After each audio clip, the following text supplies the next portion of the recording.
We're looking at Genesis, and we've done, this is 7, so we've looked at 6 to this point, and we've got a couple of new folks that haven't been involved in the study. So what I'm going to do, we're going to review a little bit, and what I'd like you to do, because I want them to feel a part.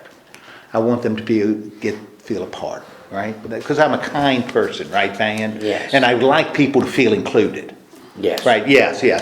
So I'm going to ask a question before you, and the questions you already know, before you answer them, would you look at the new ones and pause, just look at them and then shake your head. And then give your answer, so to establish the right atmosphere, right? Okay.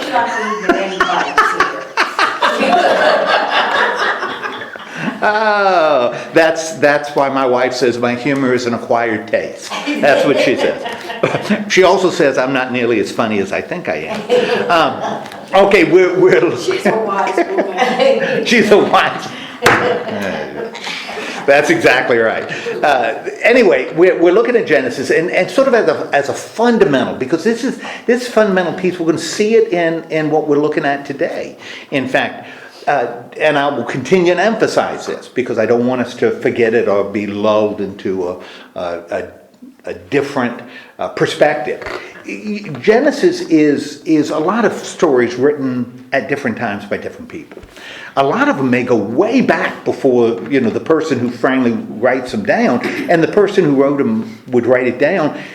There's still a big gap before it's compiled into an organized story. We talk about oral stories that are passed down, eventually written stories passed down, eventually organized into a work. Now, each time that happens, there are different perspectives and opinions. One of the wonderful things about stories, and when I have breakfast with your husband, we talk about this a lot when we talk about history. Stories have meaning and lessons. Facts don't necessarily. It's what we do with them. When we shape the information into something that's cohesive, something that has a meaning, that's when they start living. Then it becomes something we pass down. And that's why you can read, different people writing down historical events and they come to different conclusions. Well, it's how they shape them that comes to a conclusion, and one conclusion isn't wrong and the other right. You may say one is more accurate than the other, and one may be sounder than the other, but it's still people shaping information, and that's what we're looking at here. That's what we're looking, everybody who writes does that. Very few people, unless they just write a chronology of random events, they're all shaping these stories. And that's what's happening here, but it's happening on a couple of different levels. The original person who puts it down has their perspective, or that tells it, the person who puts it down has their perspective, and the person who puts it together into one narrative, the book of Genesis, has their perspective. And all of them are shaping the story to make the points they want to make. Just say that because that's what we're looking at Genesis. We're not looking, and they're very clear where one story starts and one story ends, and where one writer is writing and another writer picks up. And what did we say right at the beginning, even before we looked at the stories themselves? What are two pretty clear writers or hands that are behind the Genesis story? God and Lord. Okay, we got the God stories and the Lord stories. And in the Lord stories, the deity is called the Lord. But it's those 4 letters, Hebrew letters that express his name, that no human being is supposed to say out loud. Because when you say the name out loud, you're assuming control so you're not supposed to say it. And instead you say, when they were reading it, said the Hebrew word Adonai, which means Lord, like earthly Lord. So you would say that, you wouldn't say those 4 letters. In fact, in Hebrew, there are only consonants, so they don't even give vowels to those 4 letters, so you really can't say them. And that's intentional because you're not supposed to read it out loud. So you have the stories where God is called, or the deity is called, the Lord. And they have certain characteristics. They tend to be older, but they have characteristics. Do you remember some of the characteristics in those? We're going to see it in what we're looking at today. Yes. hands-on. The Lord is hands-on. The Lord is hands-on. He appears, boom, to people. Bang. That's how the Lord works. Then we've got another strain. And the name for the deity is Elohim or El, which is the Hebrew word for God. And you don't generally have those four letters in those stories where God is God. And in those stories, how does God work? How is the God presented in those stories a little bit different than the deity presented in the Lord stories? He speaks and it happens. He speaks, a lot of authority, little bit of distance. God appears in visions. God is in heaven, calls things into being. And the most clear example of this difference is when you look at the creation. Because if you look at Genesis 1 and 2, you got two creation stories, right? You got one that's a God story, chapter 1, where God does what? Creates everything by calling it into being. And at the beginning, there's chaos. It's not empty. It's not a void.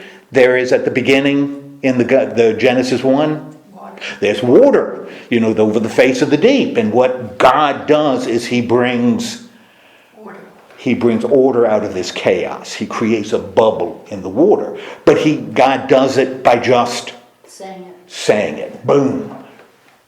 Out there, calling order into being. And humanity, when does He create humanity? At the very end. He creates everything first and then creates humanity to care for it. Turn the page, chapter 2. We got God is no longer doing this. Who is doing it? Who is creating? The Lord is creating. And the Lord creates, we don't have water, we got dry land, right? And what does He do? Who does He create first? Or whom does He create first? A little mud. He makes a little mud man. And it says He forms him a little mud man with His hands. Right? So we've got this God that's very, very physical and tactile. Not up there calling things into being, but shaping things with His hands. Breathes into the little mud man. The spirit becomes a living thing. And then what does the Lord do? He creates everything else for the human being. So both of them put human beings as crucially important. One has humanity at the end to care for what God has made in the image of God, authority of God. The other has humanity made first and everything made for humanity. And that's going to be pretty important in the Noah story, because why God destroys everything is different when you look at the two strains. Okay, so we got this. What ends up happening to humanity in these all Lord stories? Because the Garden of Eden, what happens with humanity? And we have a pattern that's sort of established. Okay, we got human beings being sinful. And understand, the word Adam is the word for humanity. That's what human being, that's the word for humanity. So if you kind of substitute Adam, every time you saw Adam, if you say human being, you kind of change the story. It kind of takes on different significance, because Adam's story may be our story. At least that's how Paul viewed it in 1 Corinthians 15. Okay, so you've got that because Adam was made from the Adamah, and that's Hebrew for dirt, soil. So human being is made from the dirt. And so you've got Adam, and Eve is unnamed until Adam names her. When God says you're going to have authority over her, by gum, the first thing He does is says, since I've got authority over you, you're going to be Eve from now on. That's part of a sign that He has authority. What happens? So but not supposed to eat from the knowledge of good and evil. What ends up happening? They disobey God. All of a sudden, innocence is gone. They have to make choices. They have to choose good and evil. Human beings, that's our story. We're bound to choice. We got to constantly choose what is right and wrong. That's the story of Adam and Eve. What's the consequence of that action, that sin? They got kicked out of the garden. You cannot live in the garden anymore. The garden is a place of innocence. You can't be there anymore. You got to go out. You got to go out. And going out is tough. But there's a sign of grace. And what becomes the little sign of grace? Clothes. God makes them clothes. God makes them clothes when they leave, because it's something God didn't have to do. Now, understand, see, what we've done is we've looked at the story, which is the perspective of the person who puts it, but then a bigger, the one who organizes it, we see this same pattern of sin, consequence, and grace in the next three stories. So that's the organizer of Genesis. The people or person who's putting these stories together into one book sees a pattern. What's the next story? Cain and Abel. Cain and Abel. We know Cain and Abel. What happened with Cain and Abel? They were brothers. Brothers. Jealous. Kills his brother. Fratricide. Blood is crying from the ground. Again, a Lord story, because the Lord is, seeing him. He's right there. Kills his brother. What's the consequence of that action? He gets something. Yes, Cain is sent into the wilderness. And life is going to be tough. Now, again, when you look at these stories, I would, however you choose to do it is up to you, and that's fine. I would be real careful trying to shove this into a historical or a geological framework, because what is Cain's fear when he is sent out? Other people are going to kill him. Well, what other people are going to kill him? Mom and dad? I mean, they're the only ones. If we're talking about a historical thing, there's only Adam and Eve and Cain now, because Abel's dead. I mean, who are the people that are going to kill him? The writer of the story obviously sees other people. So this is a story, not an attempt at, some kind of broad human history. Yeah, so, but what does God do? What's the sign of grace? You put the mark. You put the mark. He has a mark. And so God's going to protect Cain as he goes out. Another reason we better be careful not putting this into a purely historical framework. What does Cain do when he leaves? He gets married. He takes a wife. Well, I didn't see any sisters mentioned. Like I told you once before, I had a Danny Young who was a nut, said, well, this justifies incest. And I said, Danny, you're crazy. But you had to marry a sister, therefore that must be, you're nuts. You're crazy. But I think that comes from misreading Scripture. I mean, he's imposing something on Scripture that was never meant to be imposed, but he chose to do it. So, anyway, so we got Cain and Abel. What's the next story? Noah. We got Noah. What's the problem with Noah? Noah's situation? People were all bad. Yeah, well, we got these two stories that blend into the Noah story, because we got sometimes it's God's story and sometimes it's the Lord's story. And the reason either the Lord or God destroys is slightly different, including what the Lord and God tells Noah to do. What's the difference between the two stories in terms of why either the Lord decides this has got to go, or God decides this has got to go?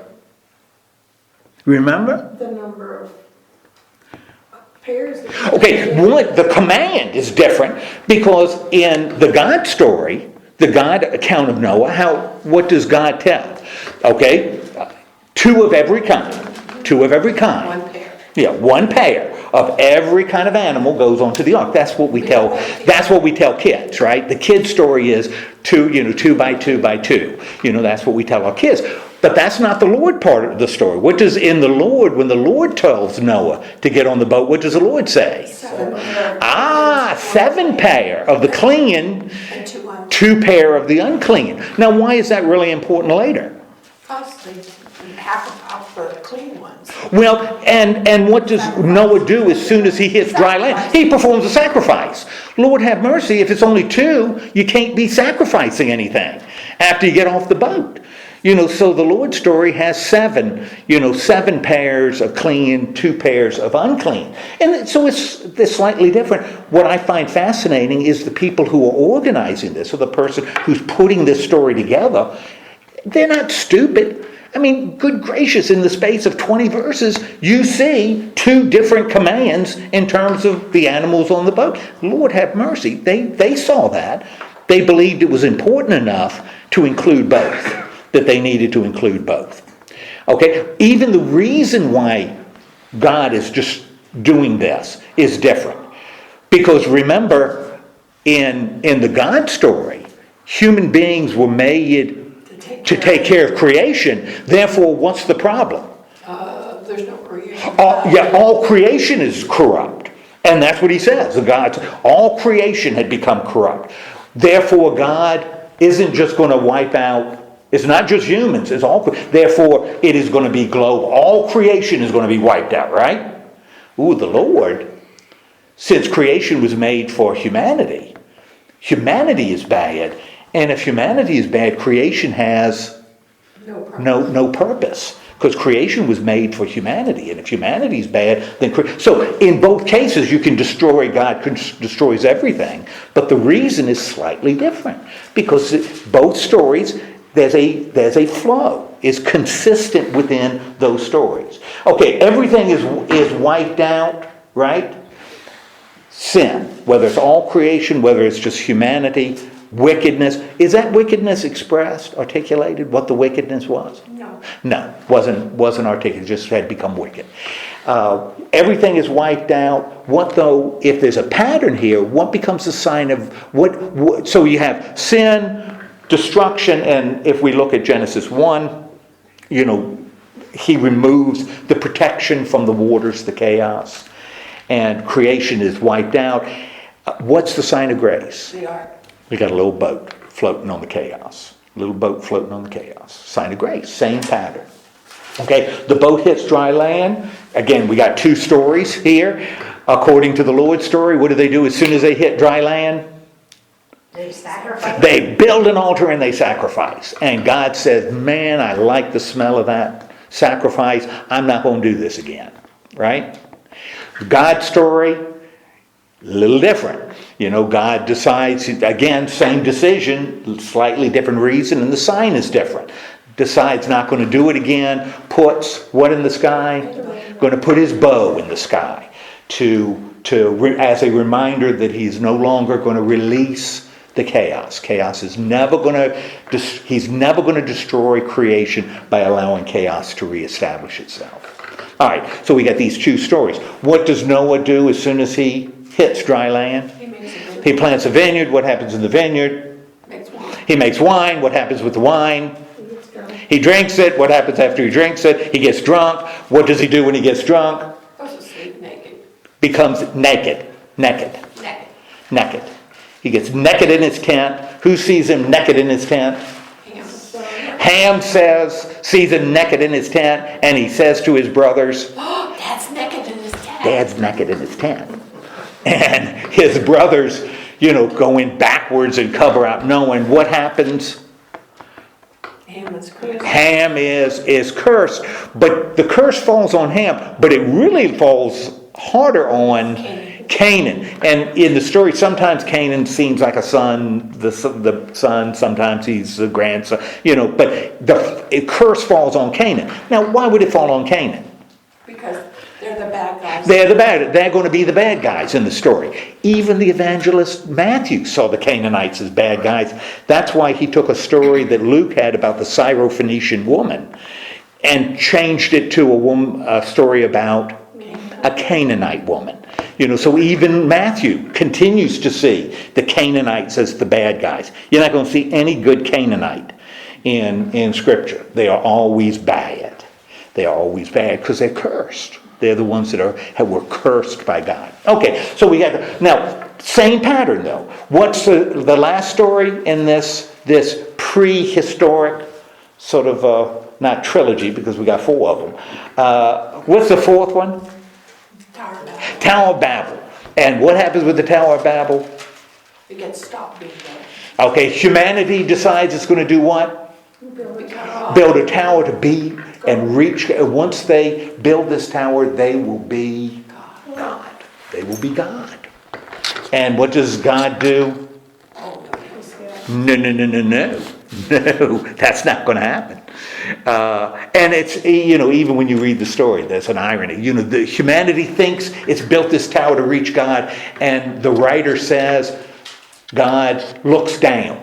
So they ain't even in the neighborhood. They ain't even there. It's not like God looked out and said, ooh, look at what's cropping up in the backyard. God's looking down. Okay, and God says, let us, because God is envisioned with a heavenly court, let us do what?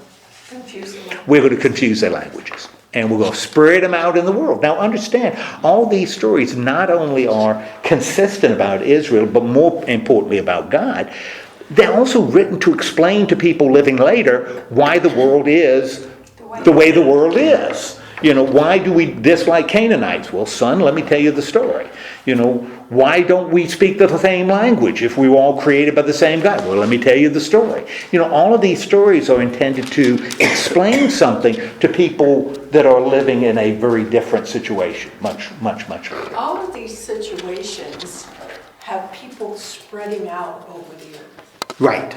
The end result is them moving out and populating the world.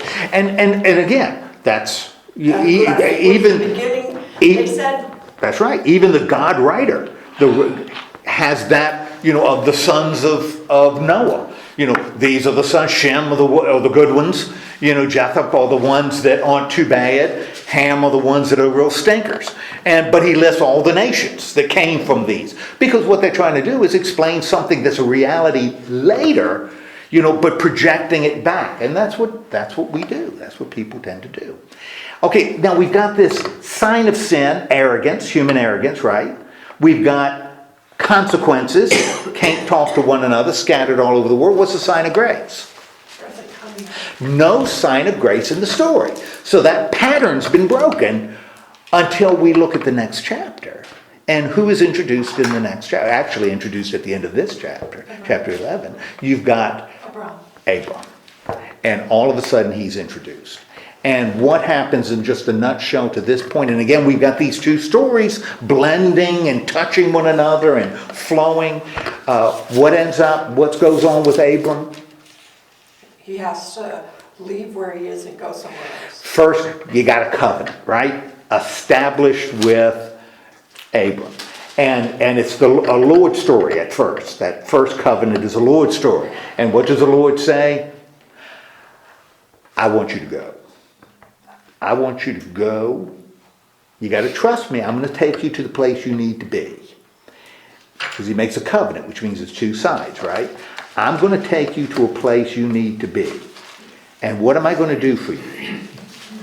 Bless you. I'm going to bless you by what? By making you a father. I'm going to make you a father of a whole bunch of people. I'm also going to give you land. You're going to have land, and you'll be the father of many, right? And what do I want in return? What's your side of it? Not obedience yet. For it's in the Lord's story, we're going to see that it's more trust. You got to trust me. You're going to have to follow me. I'm going to lead you to this place. So you're going to have to trust me. And the reason I point out, because God's going to make another covenant a little bit later, where obedience is a big deal. We talked about it last week. And what was the same deal? I'm going to give you land and I'm going to give you plenty of kids. But I'm not as concerned about trust. What I want from you is Obedience? I want obedience. And the way you're going to show me that you're obedient has nothing to do with trust. Nothing to do with trust. You're going to show that you're going to be obedient to me by doing what? Do you remember what it was last week? What did God, and this is a God story, what did God say? Changes his name first. Not going to be Abram anymore. Going to be Abraham, because Abram means father. That's what Abram means. Abraham means father of many. Of many. So I'm going to change your name to reinforce the fact that this is our deal. I'm going to make you the father of many. You got to obey me. And how do I want you to show your obedience? What do I want you to do right now to show that you're going to obey me? Like I said, has nothing to do with trust. Has everything to do with obedience. circumcision. You need to circumcise everybody in your household. All your slaves, you're going to have to be circumcised. That's going to be my sign, the sign that you're going to obey me. Now that doesn't have anything to do with trust. It has everything to do with obedience. And in fact, we're going to see in what we look at now, I think when you read Scripture, you got to assume what you read is intentional. Therefore, the person who compiled it or wrote it knew what he was doing. Just not an accident. One of the things when God in the circumcision thing comes up, you need to obey me and I'm going to make you a father. You remember what Abraham does? Well, remember what? He says he's too old. He says he's too old, but he does something when he says that. You remember what he does? What's that? He laughs. Abraham laughs. And God never says, how dare you laugh at me? How dare you? Because in the God story, it's not about trust. It's about obedience. I don't care if you trust me or not. I want you to obey me. That's what God is looking at in the God story. In the Lord story, it's all about trust. All about trust. And that's why when we see a God story and what we're looking at today when Sarah laughs, that's a big deal. Because that shows a lack of trust. And Abraham doesn't. Shows a lack of trust. That laughter. Oh, you can't. That's not possible. You can't do that. That doesn't have anything to do with obedience, but it does with trust. And that's why God notes it and says, she laughed at me. And you can't do that. You can't do that and trust me. Okay, interesting as these stories combine. But like I said, the writer saw both of them as important. Now, Abraham proved to be the one who organizes the story evidently doesn't want us to see Abraham as a paragon of virtue, right? Because what does Abram does? He says his wife is his sister. Lord have mercy. As soon as he's called, he lies about his wife.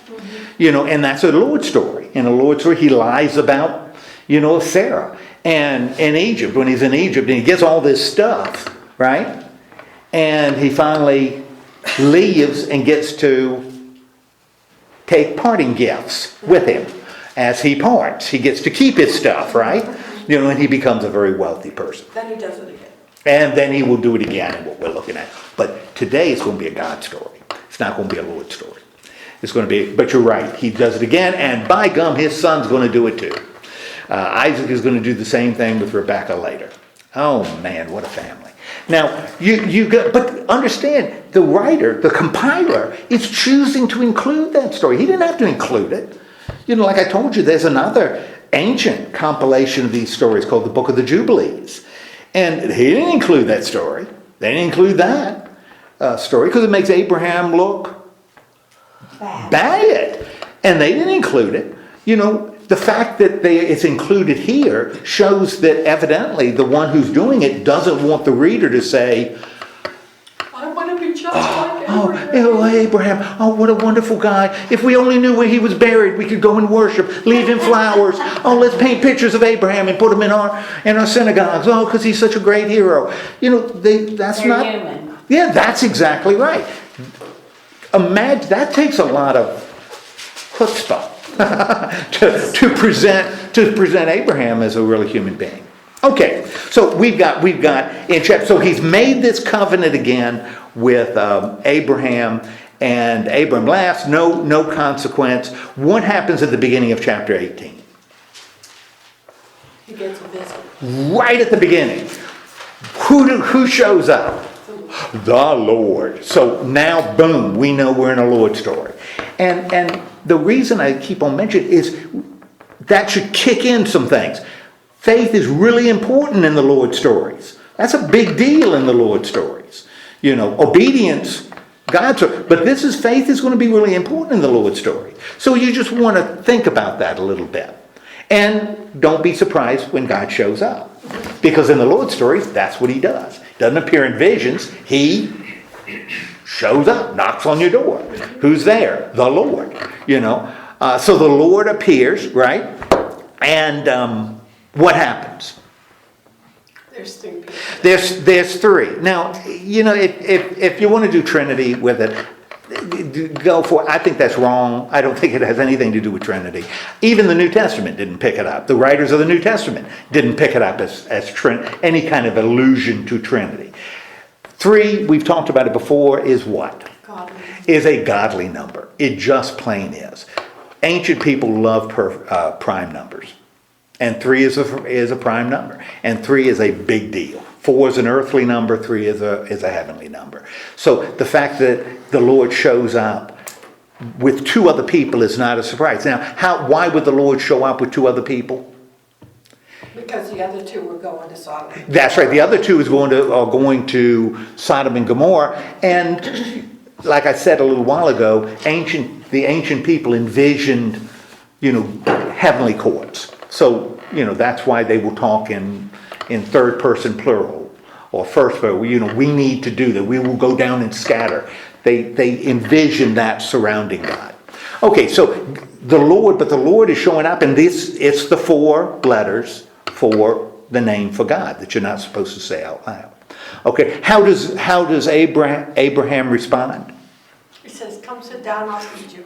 So it appears that Abraham, in the way he responds, right? Water be brought, all this sort of stuff. That these guys are special. That they're special. Which again is not unusual, because in the Lord's stories, God is present, shows up. Do you think Abraham recognized? I think the writer, that's implied. I think the writer would have us believe that Abraham saw them as like this just wasn't a hospitality kind of deal. And by the way he addresses them in verse 3, because when he addresses my Lord, he's using those 4 letters. So that's not, you look important, but he's addressing the Lord. Okay, so what ends up happening? So he does this, get the servant, we're going to refresh, we're going to make, put on a big feast. Abraham ends up doing what? Serving the Lord, right? Which theologically seems pretty important. And as they're having the conversation in verse 9, what do they say to him? Okay, where is Sarah? And he says, she's in the tent, right? And what then does one of them say? She's going to have a son by next year. Now, we've been there, done this, gotten the t-shirt, right? Because God has said this before in the God story, when he changes her name, and that you're going to have a son, and Abraham did what when he heard it? Okay, laughed. And so next year, when I come back, Sarah, you're going to have a baby. And remember, how did Sarah and Abram try to help God? If they were assisting God. Hagar. Yeah, send in Hagar and end up with Ishmael as a way to assist God, because we all know God needs help. Now be real careful. I mean, a lot of Christians, we wouldn't do it with this particular, but we kind of assume God needs help. God saves us by his grace. Nothing can separate us from the love of God, right? Nothing can separate us from the love of God. But then we take Romans 8:39, and then we then explain what can separate us from the love. We can separate ourselves from the love of God. Well, show me the but in the Greek. Show me the but. It ain't there. So we don't want to be too harsh on Hagar. Sometimes Christians seem to think we can, God can almost save us, but without our help. What's that? She has to do what she's told. What's that? It's not Hagar's fault. No, heck no. But she ends up taking heat for it, and she's going to take heat again. But it's, we want to be, sometimes do that. God can do great things, but still needs our help. His time. Yeah. Okay. So anyway, it says, and this time it's not Abraham that laughs. Who laughs? Sarah laughs. And she's in the tent. Now Abraham doesn't, right? Why would Abraham not laugh? Because he's in God's presence. Because, he did it before. When he was in, God, through a vision, it says, in God's presence, he laughed. Why wouldn't he laugh here? Remember, the covenant with the Lord is all based on trust. And if he's, that's a good one. You can't do that. That's not showing trust. Right there, he would have violated the covenant. He'd have violated the contract. Would have been violated. So he doesn't laugh, but Sarah does. And how does God respond? Remember, when Abraham laughed in the face of God when God made this promise, nothing. But when the Lord makes his same promise and Sarah laughs, what does the Lord do? Call her and help her. I'm calling you on it. I'm calling you on it. And then we are experiencing a little bit of deja vu all over again. Because when he calls her, you're laughing at me. What did she? I didn't do it. I didn't do it. I didn't do it. Did we? Deja vu. Going back to a simpler time. Garden of Eden. I didn't do it. It's not my fault. Woman's fault all the time.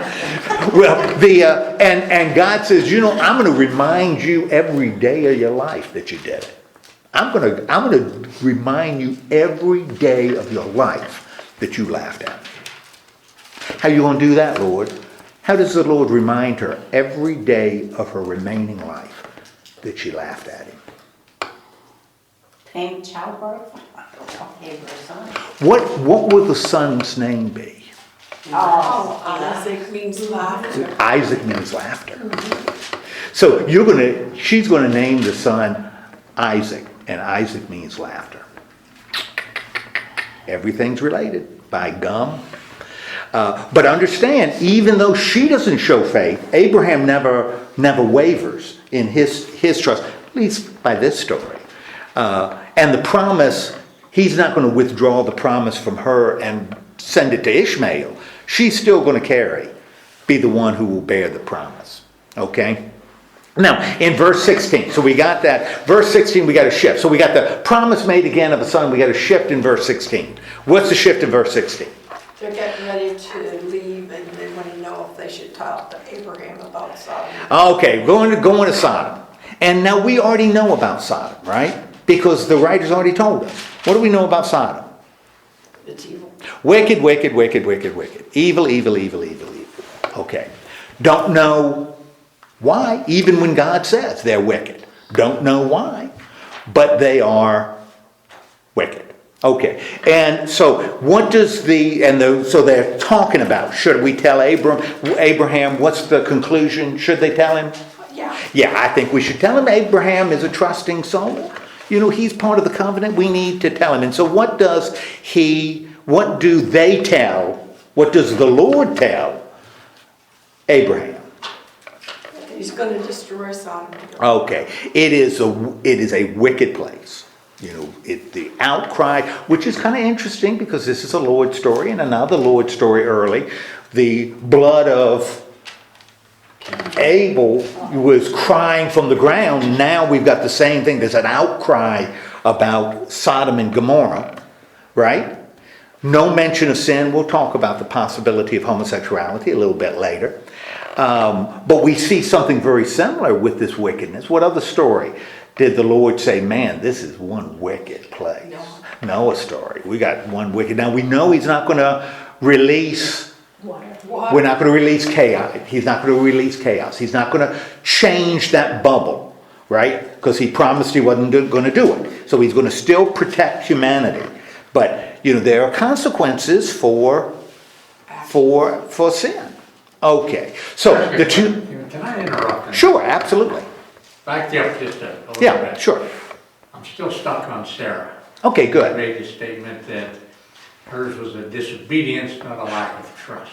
No, I would say just the opposite. Just the opposite. Yeah, she showed a lack of trust. And that becomes the problem in this story. When she laughs, that she's laughing at God as though God isn't able to do it. Because God hasn't told her to do anything. So she hasn't disobeyed him. He didn't say, don't laugh at me. But the laughter shows that she sure doesn't trust him. And instead of having the laughter coming from Abraham, which we saw earlier, the laughter comes from her. And there's a consequence for a lack of trust here. Okay, I got my God stories in my book. Well, and I don't want to, I really don't want it to be, and if it becomes confusing, we can back off of it. The only trouble is, they're there. And when you start, it's like when you take the four Gospels and blend them into one. You end up with a mess. You end up with things that don't belong together, but we blend them into one. And you lose the point that Matthew, Mark, Luke, and John are trying to make. You end up with a mishmash.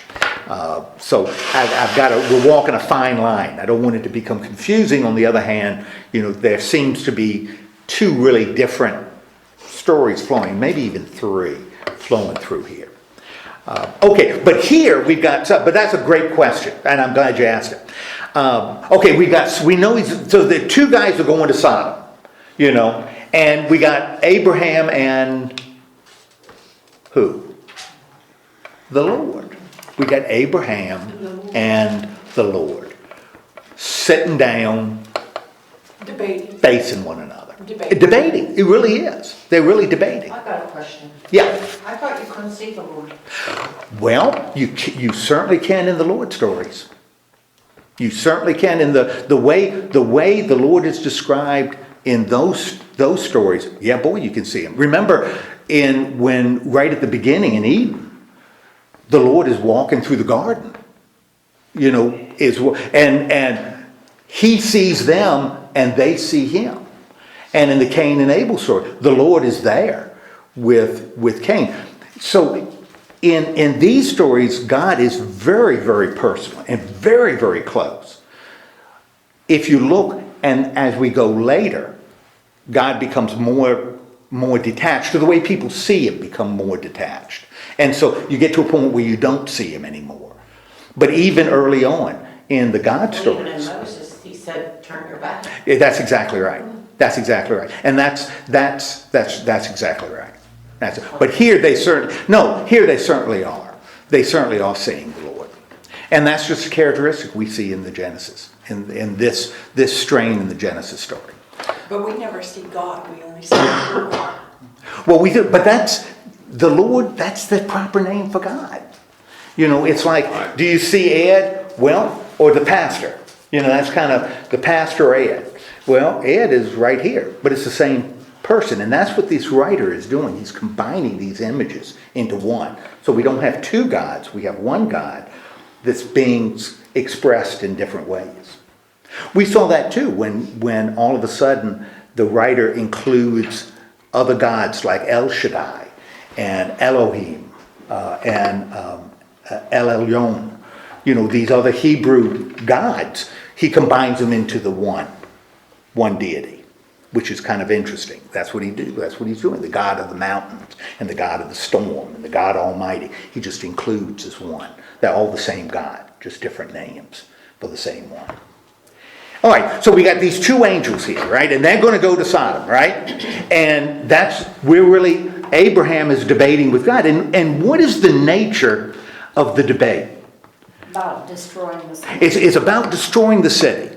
Destroying the city. And on a deeper level. How many good can... Okay, that's what he said. He says, well, suppose you go and there are 50. So you, God, Lord, you're going to destroy the city. Yes. Well, Lord, what if there are 50 righteous people in the city? Are you going to destroy the city for the sake of 50 righteous people? Even if you've got 5,000 rotten folks, if 50 of them are righteous, would you destroy the city? What's the debate about? Because this debate isn't just about this particular situation, right? It's a broader thing. What is he debating? What is he challenging? What's mercy? Talking about mercy versus judgment or justice, right? They deserve punishment, right? But where does justice stop and mercy start? How does justice and mercy combined? Because what is being asked is if there's 50, well, nowadays, good gracious, if we bomb a village, you know who dies when we bomb a village? Everybody dies. Who dies in that village? Children die. Innocent women die. What do we call that? Collateral damage. Collateral damage. Because the reason we're doing it is so important. There's such horrible people there. It's collateral damage. That's what Abraham is saying. What if 50 people die? What if that's the collateral damage? Would you destroy the city? And what does the Lord say? No. No. And then what does Abraham then start doing? Keep lowering. He starts lowering the number. What then is the threshold? Is it 10. 45? It gets down to 10. Yeah. Works all the way down to 10. If there are 10 righteous people in this entire city, 20,000 people in that city, if there are 10 righteous people in that city, are you going to destroy it? Is that acceptable collateral damage? And the Lord says, It won't destroy it. no. No.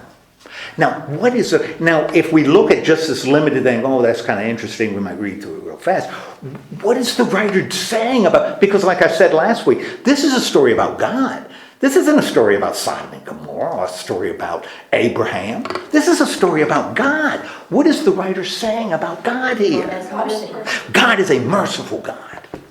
So you better be careful not to apply human justice, our understanding of justice, to God, because God is a merciful God and has a mercy that we may not even understand. It is so incredibly merciful and loving. Wow. If 10 people... Okay, then what happens? There weren't 10. Well, what happens? Well, but he does something, in it, because he doesn't just destroy it, because we'll get to that. So, because these are all part of the same story. And then the Lord does what? The Lord laughs. Now we got 2 angels, and he's gone, and Abraham goes and starts doing his business. Now the scene shifts, right, in chapter 19. Where does it shift? All the way to Sodom, and what is Lot doing? Sitting at the gates of the city, and he sees them coming, and he calls them Lord, which is kind of interesting, because it is the 4 letters here that he uses. No, I'm wrong. It's not the 4 letters. He uses Adonai. So, people of respect. And what do the 2 guys do when they get there? They're going to go to a hotel. Okay, yeah. Lot says, come on to the house. We'll put you up, right? And the guys say... By the way, the memory lapse. The 2 guys say what? No. No. Yeah, we're going to spend the night in the square. And Lot says, yikes. You better not do that. That's not a good idea. And as soon as he says that, what happens? Now understand, this is a wonderful example of an ancient story, and shows us that ancient people really knew how to tell a story. This is a darn good story. This is a well-constructed story. What immediately happens? They ate and the city surrounded the house. Yeah, we got a mob showing up, right? And it is full of young and old, and a whole bunch of stuff. And we got to be kind of careful with the morality in this, because Lot's going to say something that, if it doesn't make you uncomfortable, should. They come and say, we want to get to know these guys. Yeah, we got to get to know these guys a little better. And what does Lot say? Please don't do it. I got 2 daughters. You can do what you want with them. Wow. I don't want to go there. Wow. I don't want to go there. So we got, that's why with the Bible, we got to be real careful when we pick and choose, the morality we're going to enforce, because this is pretty bad. But we're talking about ancient people in a different time, in a different situation, and he's telling a story, so we got to stay within the story. It's going to get just as bad later, Because these two girls that they were going to send out, they aren't, prom queens either. They're kind of rough around the edges. So what ends up happening? Because Lot's going out there, offers them, and they're going to come after Lot, right? And what happens with Lot? Guys inside, pulling band, people around, they go blind, and God says, remember, the Lord said to Abraham, if there are 50 righteous, 10 righteous people won't destroy the city. And he's not going to destroy the city with righteous people in it. So what does he say to Lot? Takes the wife and daughter. Okay, take the wife and daughters and Yeah. son-in-laws. Son-in-laws. And leave. Well, understand this idea of betrothal, that's an ancient idea, that you're pledged and married, but you're not really married yet. And so they've got evidently betrothed, spouses, but they were treated as husbands. If you were betrothed, you needed a divorce. That's the Mary Joseph story. That's why he was going to divorce her. They were betrothed, but not married. But betrothal we don't do anymore.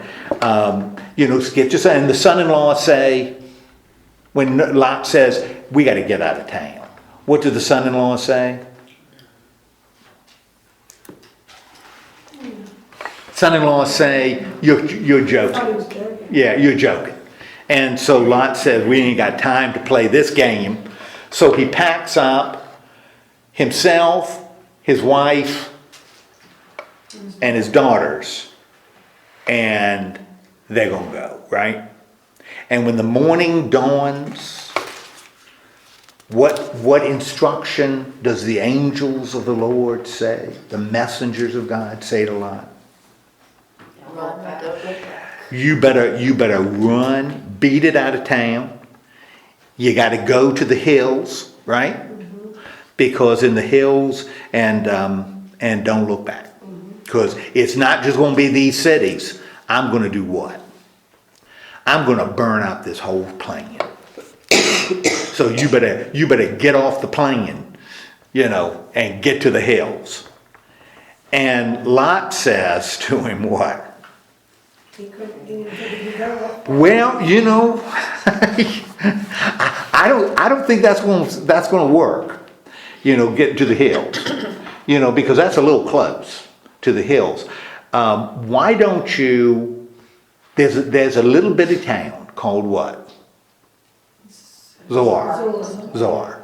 Little bitty town Zoar. If we could go there, and you just not destroy Zoar, things would be cool. Then I wouldn't have to worry about being in the hills, right?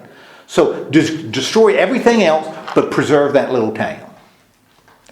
And the Lord says, or the angel says, okay, right? Now, these are stories that adults tell the kids later. Because Zoar is going to be mentioned again. And that's going to be a city, an important city, in a country called Moab. That's going to be an important city in Moab. We ain't got to Moab yet. We don't have any Moabites yet. But we will, pretty soon. So he's giving a name of a city that the ancient people knew. People, back 800 BC knew about the city of Zoar. It was an important city in a kingdom called Moab. Okay, so go there. That's going to be protected, right? And then what happens to Sodom and Gomorrah? Destroyed. Oh, Lord have mercy. It is destroyed with fire from heaven and sulfur and all kinds of good stuff. I don't care whether it's a volcano. I don't care if it's an earthquake. I don't care. That's the way it's described. I know a lot of people get real fired up. Oh, it's an earthquake being described. Okay, maybe. I don't know. I wasn't there. Doesn't really matter. I know how the writer interprets it. The writer interprets it as what? Fire from heaven. And whether fire from heaven is a volcano and the earth shaking is I don't care. I want to look at what the writer says, because what he says is what's important. So they're beating it out of town. God is sending fire down from heaven. Lord have mercy. Who turns? His wife. She turns, and she becomes Well, that's all. a pillar of salt. Now, why does that become significant? Her turning back and becoming a pillar of salt. I mean, the writer's including that. You know, if it's just she becomes a pillar of salt, oh, that's nice to know information. That doesn't mean anything to me. You know, that happened one time. You know, what's the likelihood of it happening again? I don't think very high. Why would he even include that story? Because he told him not to. Told him not to do it. That's right. Told him not to do it. And by turning around and looking back, what was she doing? Disobedient. Well, what's that? She was disobedient. She was disobedient. What else was she doing? By turning around and looking back. She didn't trust. She didn't trust, and she was looking back at her past life. You know, she was turning around and looking. And when God says go, She should have just. you go. You go. That's what you go. You trust God. You go. Okay, so boom, everything is wiped out except what? One little bitty city, right? It is the Sligo of the plains. Not even Reimersburg. It is the Sligo of the plains. You know, this little bitty city. And that's where Lot's there. God doesn't destroy it. And Lot settled there for a while, right? What happens, and we're still in the Lord stories, right? What ends up happening, I have worked with children's Bibles for 35 years. I have read Bible stories to children for 35 years. Judy, you taught Sunday school way longer than that, right? How many times in your experience of teaching Sunday school did you teach the children verses 30 through 38?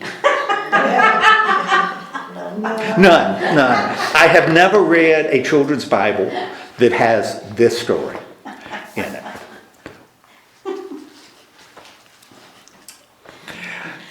Lot and the daughters end up going to the hills in a cave, right? And what in a nutshell, what occurs in that cave? The daughters want some children. Yeah, the daughters are concerned about their dating future or their matrimonial future because there aren't many men around, right? And so they decide to kind of pull a Noah and do what? Get daddy drunk and have some kids by dad. Yeah. And are they successful? Yeah. Yeah, boy. They are successful. And it is really interesting. They each of them have a little bouncing baby boy, right? And one of them they named Moab. Ooh. And they become the ancestors of the Moabites. And the other one they named Ben-Ami, and he becomes the ancestors of the Ammonites. Now, if someone is reading this in the year 800 BC, and there is a kingdom of Ammon, and there's a kingdom of Moab, and you're a little Jewish child saying, Daddy, tell me about the history. You've told me the history about Israel, about Judah. Tell me a history about the Moabites who are always attacking us, our arch enemies, the Moabites. Tell me a little bit about their history. And he says, well, let me tell you a story, son. What's the origin of the Moabites? Incest. That's the origin. It is not a glorious Beginning. It is not a glorious beginning. Again, it becomes the same thing as the Canaanites. It would be like if you really wanted to hate a people, a foreign people, well, they're the result of incest. At the beginning of their history, that's the basis for their existence is incest. So it becomes a real elbow at the Moabites. Now, it's kind of interesting that the incest that occurs here really isn't, I mean, the Lord doesn't come down and say, what are you thinking? That's no man, because it's not a story about morality, it's a story about geography. With Sodom and Gomorrah, that's becoming, and homosexuality, that becomes a really issue in modern church. Is this God's punishment against homosexuality? And I think it could very well be, with an asterisk at the end. Why in the ancient world would homosexuality be something that would be so horrible that God would want to stamp it out? Why would that be so horrible in the ancient world? Kind of a sin that is unacceptable in any society.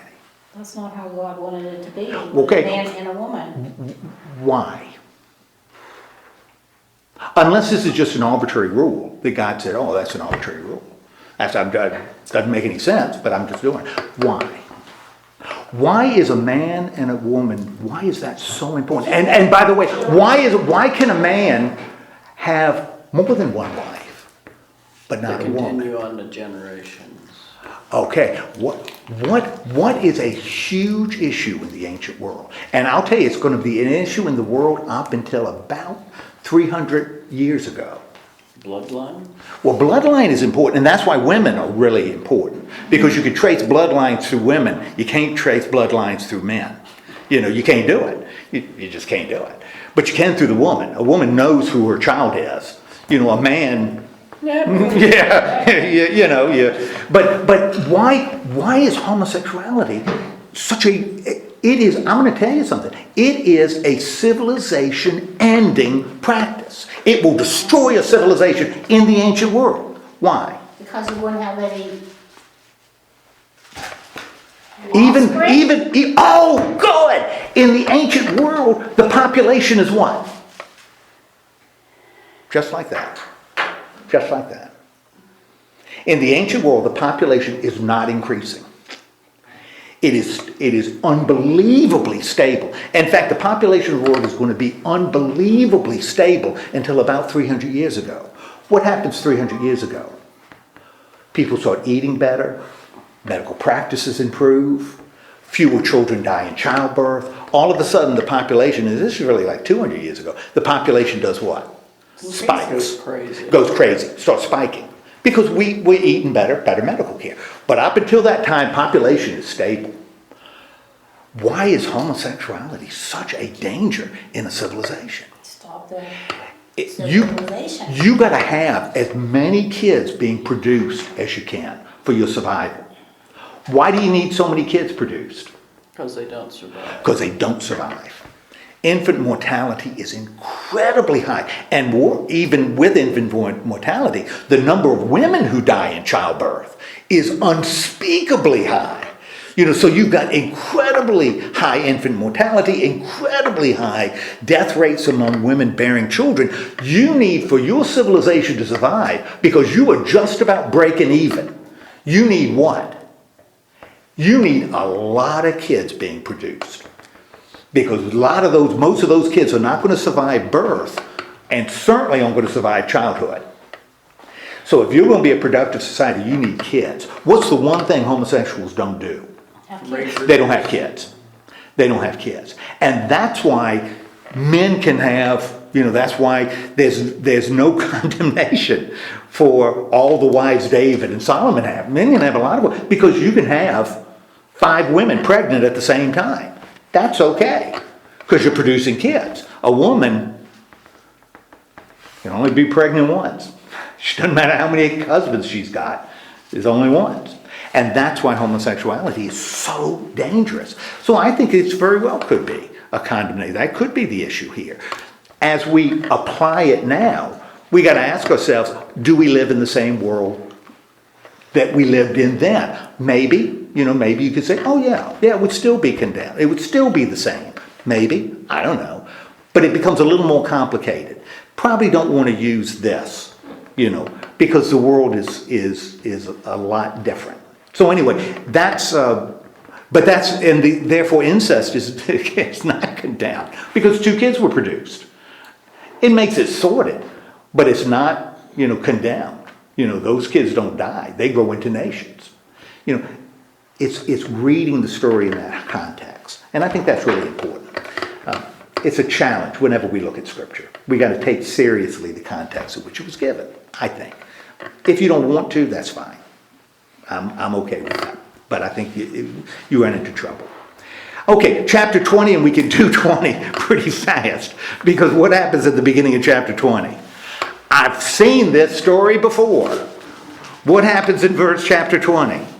Which is another story. Judy, did you ever do this story with the kids? No, I don't think so. I've never read this story with the kids either. What happens here? Abram lies about his Oh, he lies about it over again. And this is an interesting one. For one, the first one was the Egypt one was a Lord story. This is a God story. So it could be the same. I mean, it's just a story being filtered through a different source. But he lies about it, right?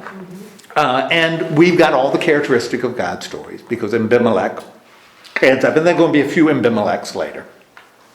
Abimelech sees God sees him in a dream, which is a good characteristic of God stories. God appears in dreams, doesn't show up at the door.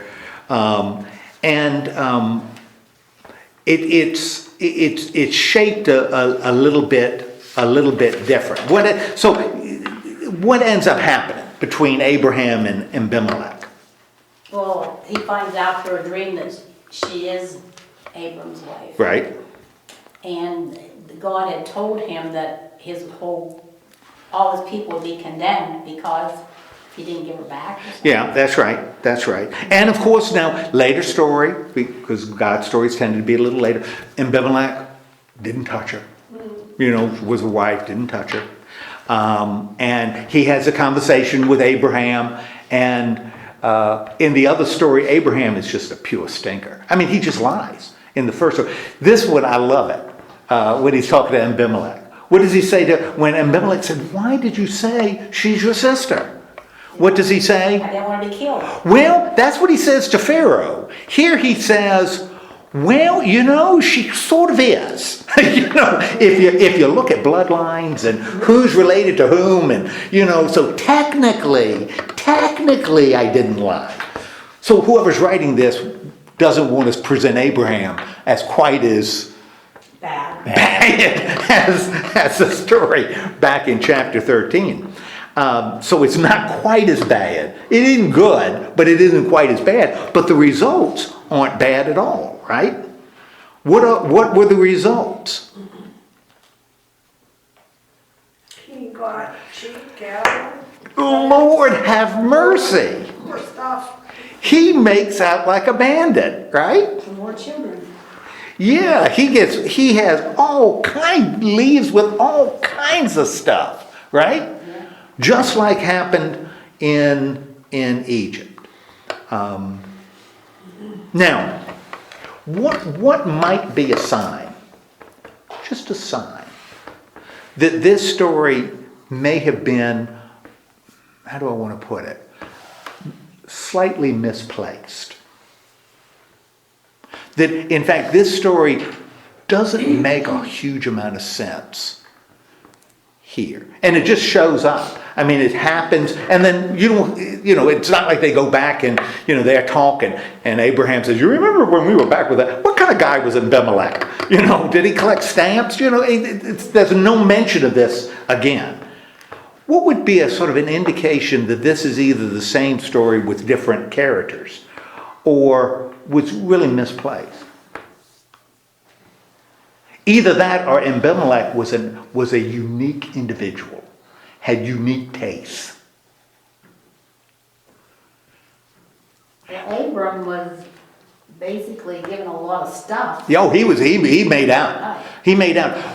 By this time in the Abraham story, how has Sarah been described? She should be pregnant, right? Well, she should be pregnant. She's also Yeah, that's right. She should be pregnant. She's also old.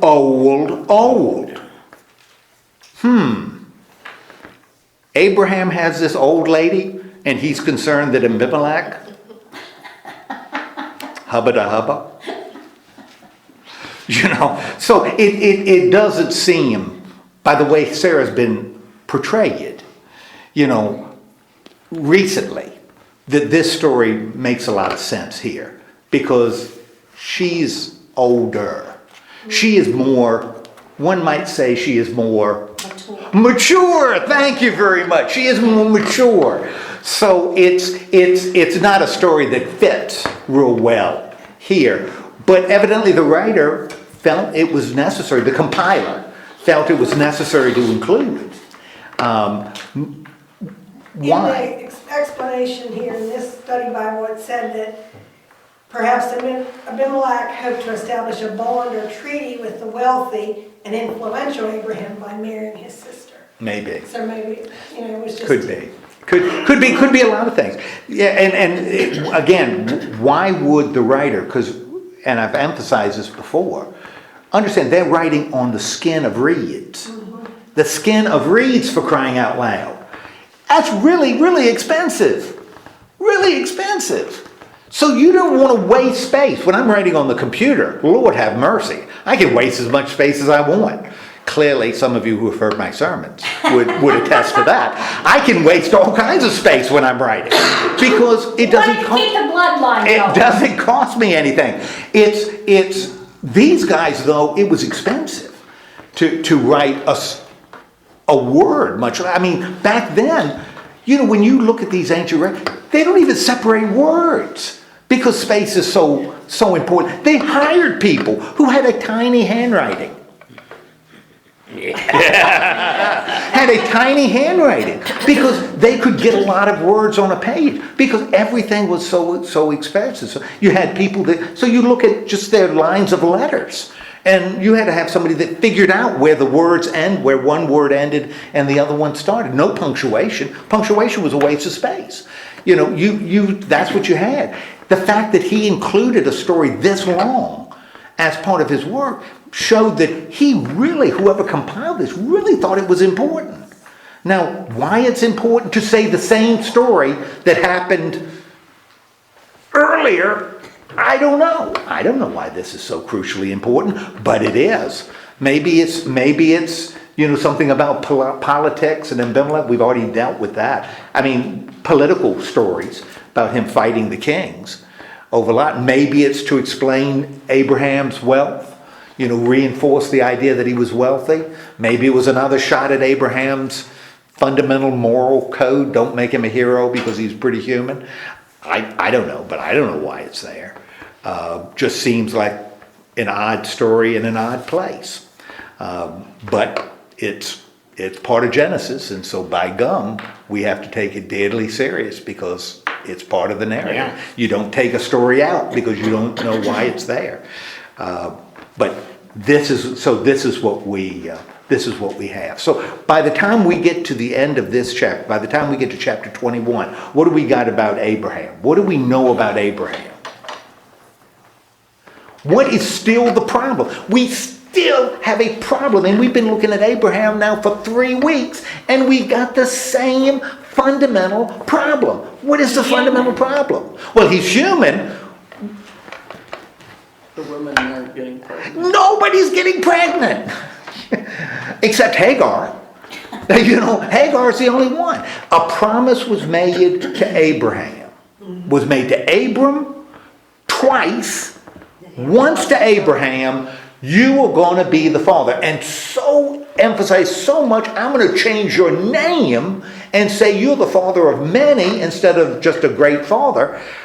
You still don't have any children. That's a big problem.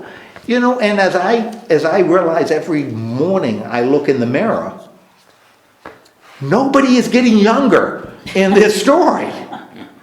No. Yeah, Abraham is not getting younger, neither is Sarah.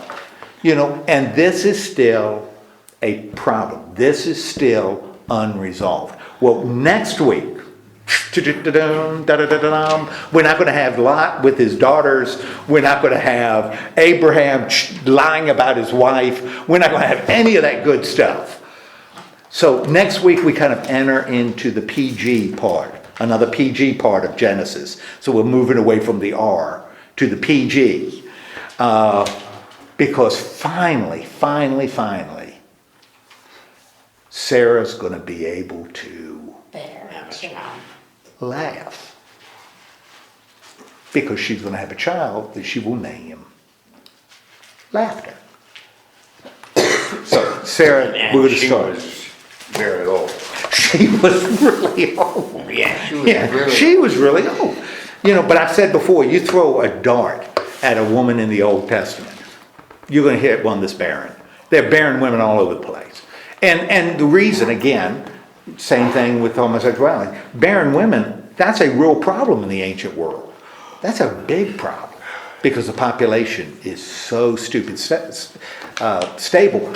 But just as a little aside, that's becoming a problem in the modern world. That stable population. In Europe and in the United States, where the population has stabilized, which means it's also, since we're eating better, we're living longer, the population is stabilized, therefore we're having, in Europe, it's a major problem. You have real labor problems. So what do you do when you're not producing enough kids? To support your the labor. That's a big issue there and becoming a big issue here. When you look at statistics, it's a big deal. Should be a big deal here. And we'll be talking about, not here in this, but I think our society will have to deal with that. Okay. But that's... I'm not having any more children, I'm sorry. Well, and I'll be dead. I'll be dead.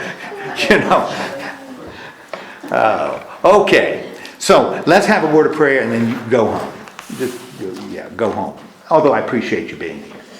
Lord God, thank you so much for giving us this little insight into your nature.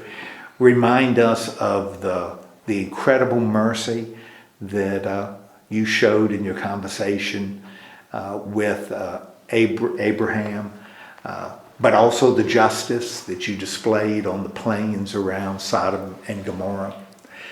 Also remind us that behind it all is a promise that you have made to Abraham that's going to reverse what happened at the Tower of Babel. That through him you're going to bring together all nations. Help us to see that and believe that, and to recognize that Jesus Christ was part of this process of bringing us back together. In the name of Christ we pray. Amen.